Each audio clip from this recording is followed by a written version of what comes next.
গত দুদিন ধরে সামাজিক মাধ্যম জুড়ে শুধুই নিখোঁজের পোস্ট ত্রিপুরার বিভিন্ন প্রান্ত থেকে। বিভিন্ন লোকের নাম এবং ছবি সহ নিখোঁজ বিজ্ঞাপন নেটিজেনদের প্রোফাইল থেকে ব্যাপকভাবে নেট দুনিয়ায় ছড়িয়ে পড়েছে। আর এসব পোস্টকে ঘিরেই বর্তমানে চাঞ্চল্য ছড়িয়েছে ত্রিপুরার চুরাইবাড়ি থেকে সাব্রুম পর্যন্ত।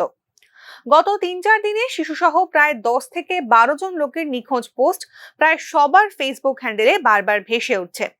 বিশেষ করে ঊনকোটি জেলার কুমারঘাট মহকুমায় এই ধরনের পোস্টের বারবারন্তে রীতিমতো চাঞ্চল্য ও আতঙ্কের সঞ্চার হয়েছে জনমনে। কিন্তু প্রশাসনিক খবরেই উঠে এসেছে ঘটনার আসল সত্যতা। এই ধরনের পোস্টের সত্যতা যাচাই করতে নিউজ নাও কথা বলে মহকুমার ফটিকরায় এবং কুমারঘাট থানার আধিকারিকদের সঙ্গে। আমাদের ক্যামেরায় ঘটনাকে গুজব বলে জনসাধারণকে অভয় দিলেন পুলিশ কর্তারা। কুমারঘাট থানার আধিকারিক শঙ্কর সাহা জানিয়েছেন, চলতি বছরে এখনো পর্যন্ত কুমারঘাট থানায় মাত্র 2টি নিখোঁজের মামলা দায়ের হয়েছে।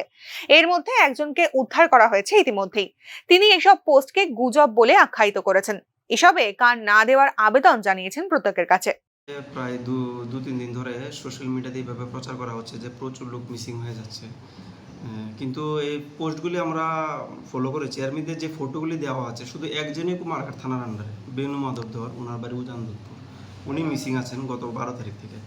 ঠিক আছে, এছাড়া বাকি পোস্টগুলি ফটোটি যে দেওয়া আছে কোনোটাই কুমারঘাটের না। ঠিক আছে, এবং কিছু কিছু ফটোর নিচে অ্যাড্রেসও নেই, শুধু ফটো একটা শেয়ার করে গুজব ছড়ানো হচ্ছে যে এই লোকটা মিসিং। তো যারা এই ধরনের গুজবগুলি ছড়াচ্ছেন ইচ্ছাকৃত বা অনিচ্ছাকৃতভাবে যেভাবে হোক, আমরা কিন্তু অ্যাকশন শুরু করেছি, তাদের বিরুদ্ধে আমরা আইনি পদক্ষেপ নিচ্ছি। আর সাধারণ মানুষ সবার কাছে অনুরোধ করবো এসব গুজবে কান না দেওয়ার জন্য। আর সাধারণত প্রত্যেক থানাতেই কিছু না কিছু লোক মিসিং থাকে, এটা নর্মাল কোর্স। আর এরকম যেভাবে প্রচার করা হচ্ছে সেরকম এমন কিছু আমাদের কাছে তথ্য নেই। আর আমরা বরাবরই সজাগ দৃষ্টি রাখছি, এমন কিছু হলে আমরা নিশ্চয়ই দেখব।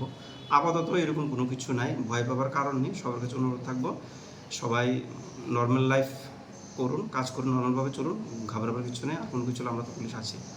এদিকে ফটিকরায় থানার পুলিশ আধিকারিক জেড হালাম জানিয়েছেন, চলতি বছরে এখনো পর্যন্ত ফটিকরায় থানায় 4টি নিখোঁজ মামলা দায়ের হয়েছে, যার মধ্যে প্রত্যেককেই উদ্ধার করে তুলে দেওয়া হয়েছে পরিবারের হাতে। আমরা 2024 জানুয়ারি থেকে আজকে অবধি টোটাল মিসিং পারসন হয়েছে 3 জন।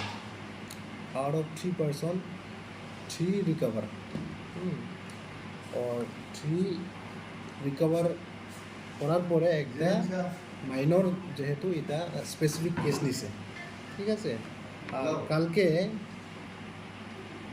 4টার সময়, 4:30টার সময় আমরা একটা খবর পাইছি। হঠাৎ করে এত লোকের নিখোঁজ হয়ে যাওয়ার খবরে আতঙ্কিত হয়ে পড়েছেন সাধারণ মানুষ। পুলিশের দাবি, এসব পোস্ট কেবল গুজব মাত্র। সোশ্যাল মিডিয়ায় এসব পোস্ট ছড়িয়ে মানুষকে বিভ্রান্ত করার চেষ্টা হচ্ছে। যাদের প্রোফাইল থেকে এই সমস্ত পোস্ট হয়েছে তাদের সমস্ত তথ্য উঠে এসেছে পুলিশের হাতে, এবং গুজব সংক্রান্ত পোস্টের দায়ে এদের বিরুদ্ধে কঠোর পদক্ষেপ নিতে চলেছে পুলিশ। পুলিশ সূত্রের খবর, কুমারঘাট মহকুমার জনৈক ভুঁইফোর কলমচি সহ অনেক সাধারণ ব্যক্তির নামও উঠে এসেছে এই সমস্ত গুজব সংক্রান্ত পোস্টের তালিকায়। অনেকে আবার পুলিশি ঝামেলার আঁচ পেয়ে প্রোফাইল থেকে পোস্ট ডিলিট কিংবা এডিট করে নিয়েছেন ইতিমধ্যেই, যদিও মূল পোস্টের সব তথ্যের স্ক্রিনশট এখন পুলিশের হাতে। কুমারঘাট থেকে জনি ভট্টাচার্যের রিপোর্ট, নিউজ নাও।